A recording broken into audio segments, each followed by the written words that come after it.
लगभग 8 घंटे तक चले एनडीआरएफ के रेस्क्यू ऑपरेशन में बोरवेल से उस व्यक्ति को तो निकाला गया, लेकिन वो व्यक्ति मृत घोषित हुआ है।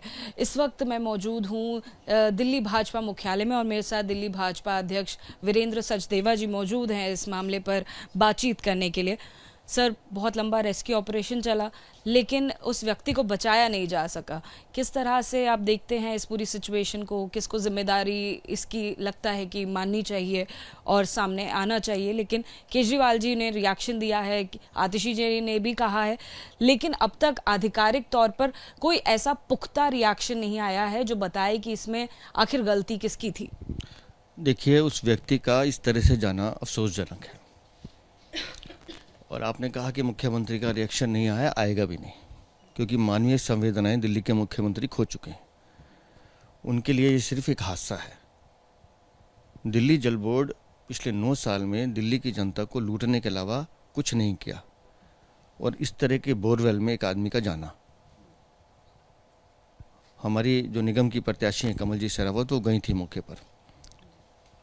खंडर नुमा एक कमरा है, खिड़कियाँ टूटे हुए हैं, शीशे हैं नहीं, कोई भी कूद के अंदर चला जाएगा। और 40 फीट का वो बोरवेल, उसमें वो व्यक्ति चला गया जिसकी अभी शिनाख्त नहीं हुई है।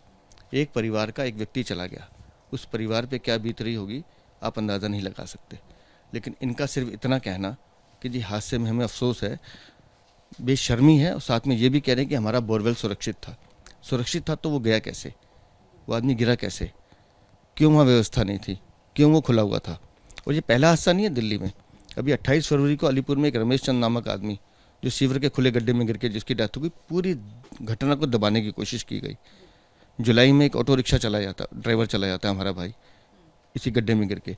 इस तरह की हादसाएं दिल्ली में लगातार होती हैं और अरविंद केजरीवाल और उनके मंत्री एक लाइन का बयान जारी करते हैं और उसके बाद विषय खत्म हो जाता है। एक दलील इस मामले में ये भी दी जा रही है कि जो प्रॉपर्टी है जहां पर ये पूरा हादसा हुआ वो लैंड डीएमआरसी को दिया गया था और इस मामले में अब जांच की जाएगी। मैं ये कह रहा हूँ कि किसी भी एजेंसी को दिया गया था। दिल्ली के मुख्यमंत्री क्या कर रहे हैं?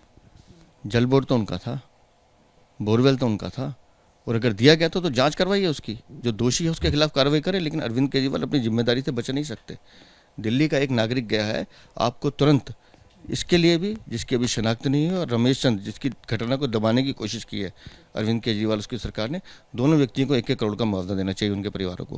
जी, तो देखिए जाहिर तौर पर अब मांग जो है वो 1-1 करोड़ के मुआवजे की दोनों हादसों को लेकर दिल्ली बीजेपी अध्यक्ष द्वारा की जा रही है। कैमरामैन प्रशांत के साथ अजातिका सिंह, एबीपी न्यूज़, दिल्ली।